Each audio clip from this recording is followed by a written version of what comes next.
വിളക്കന്നൂർ ദിവ്യകാരുണ്യ അത്ഭുതം തിരുവോസ്തിയിൽ നടത്തിയ ശാസ്ത്രീയ പരീക്ഷണങ്ങൾ. 2011 വിളക്കന്നൂരിൽ ഉണ്ടായ ദിവ്യകാരുണ്യ അത്ഭുതത്തിന് അംഗീകാരം ലഭിക്കുവാൻ വേണ്ടിവന്നത് 11 വർഷങ്ങളാണ്. 2014 റോമിലെ വിശ്വാസ തിരുസംഘത്തിൻ്റെ നിർദ്ദേശമനുസരിച്ച് കൂടുതൽ പഠനത്തിനായി തിരുവോസ്തി ഇന്ത്യയിലെ വത്തിക്കാൻ സ്ഥാനപതി വഴി റോമിലേക്ക് കൊണ്ടുപോയിരുന്നു. 2023 ഓഗസ്റ്റ് 8 വിശ്വാസ തിരുസംഘത്തിൻ്റെ അധ്യക്ഷനായ കർദിനാൾ ലൂയിസ് ഫ്രാൻസിസ്കോ ലസാരിയയ്ക്ക് അതിരൂപത അധ്യക്ഷനായ അഭിവന്യമാർ ജോസഫ് പാംബ്ലാനി പിതാവ് ഈ അത്ഭുത പ്രതിഭാസത്തെക്കുറിച്ചുള്ള പഠനത്തിൻ്റെ വിവരങ്ങൾ ആരാഞ്ഞുകൊണ്ട് കത്തെഴുതി. 2023 സെപ്റ്റംബർ 21 അപ്പസ്തോലിക് നുൻഷ്യേച്ചർ വഴി വിശ്വാസ തിരുസംഘത്തിൻ്റെ മറുപടി ലഭിച്ചു. തിരുവോസ്തിയിലെ അത്ഭുതകരമായ പ്രതിഭാസത്തെക്കുറിച്ച് ശാസ്ത്രീയമായ പഠനം കൂടുതൽ നടത്തുവാനുള്ള നിർദ്ദേശം റോമിൽ നിന്നുള്ള കത്തിൽ ഉണ്ടായിരുന്നു. 2024 ജനുവരി 15 കൂടുതൽ പഠനത്തിനായി തിരുവോസ്തി ഡൽഹിയിലെ വത്തിക്കാൻ സ്ഥാനപതിയിൽ നിന്നും ഏറ്റുവാങ്ങുകയും തലശ്ശേരി അതിരൂപതാ കേന്ദ്രത്തിൽ എത്തിക്കുകയും ചെയ്തു. റോം നിർദ്ദേശിച്ച കൂടുതൽ ശാസ്ത്രീയ പഠനങ്ങൾക്കുള്ള സൗകര്യങ്ങൾ ഇന്ത്യയിൽ ഉണ്ട് എന്നുള്ളതായിരുന്നു തിരുവോസ്തി തിരികെ നൽകാനായിട്ടുള്ള കാരണം. ശാസ്ത്രീയ പരിശോധനയ്ക്കായി 3 പരീക്ഷണ പഠനങ്ങളാണ് വിശ്വാസ തിരുസംഘം നിർദ്ദേശിച്ചിരുന്നത്. ഒന്ന്, Fourier transform infrared spectroscopy analysis or FTIR analysis.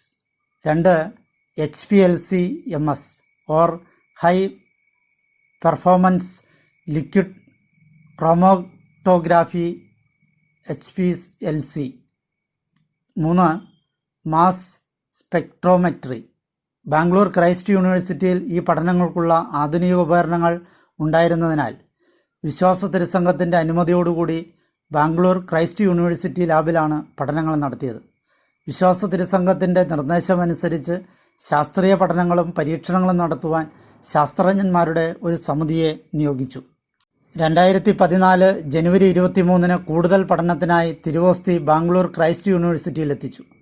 Doctor Jyothis Divya research wing common instrumentation lab Christ university, doctor Joby Xavier head and director department life science and chemistry Christ university, doctor PT Varghese head of forensic department saint John's medical college Bangalore എന്നിവർ അടങ്ങിയ ശാസ്ത്രജ്ഞന്മാരുടെ സമിതിയും reverend doctor George Karott, reverend doctor Sebastian Chalakkal എന്നീ ദൈവശാസ്ത്രജ്ഞന്മാർ അടങ്ങിയ ഒരു സമിതിയും തിരുവോസ്തിയിലെ അത്ഭുത പ്രതിഭാസത്തെക്കുറിച്ചുള്ള പരീക്ഷണങ്ങളും പഠനങ്ങളും നടത്തുകയും റിപ്പോർട്ട് തയ്യാറാക്കുകയും ചെയ്തു.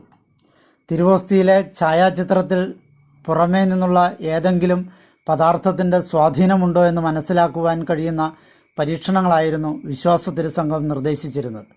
തിരുവോസ്തിയിലെ ഛായാചിത്രത്തിൻ്റെ അതേ പദാർത്ഥമാണ് തിരുവോസ്തിയുടെ മറ്റ് ഭാഗങ്ങളിലുള്ളതെന്നും ഈ ഛായാചിത്രം തിരുവോസ്തിയിലെ പദാർത്ഥങ്ങളിൽ നിന്നു തന്നെയാണ് രൂപപ്പെട്ടതെന്നുമുള്ള നിഗമനത്തിലാണ് ശാസ്ത്രീയ പഠനങ്ങൾ എത്തിച്ചേർന്നത്.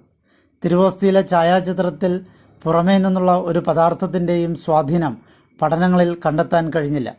അതീവ രഹസ്യ സ്വഭാവത്തോടെ നടത്തിയ പഠനത്തിൻ്റെ പൂർണ്ണമായ റിപ്പോർട്ട് ഇന്ത്യയിലെ വത്തിക്കാൻ സ്ഥാനപതി വഴി 2024 ഏപ്രിൽ 7 റോമിന് സമർപ്പിച്ചു. ശാസ്ത്രീയ പഠനത്തിൻ്റെ റിപ്പോർട്ടുകളും ദൈവശാസ്ത്ര വിശകലനങ്ങളും വിലയിരുത്തിയാണ് വത്തിക്കാനിലെ വിശ്വാസ തിരുസംഘം ഇന്ത്യയിലെ വത്തിക്കാൻ സ്ഥാനപതി വഴി 2025 മാർച്ച് 19 വിളക്കന്നൂരിലെ ദിവ്യകാരുണ്യ പ്രതിഭാസം ഒരു അസാധാരണ സംഭവമായി പ്രഖ്യാപിക്കുന്നതിൽ തടസ്സമില്ല എന്ന് അറിയിച്ചത്.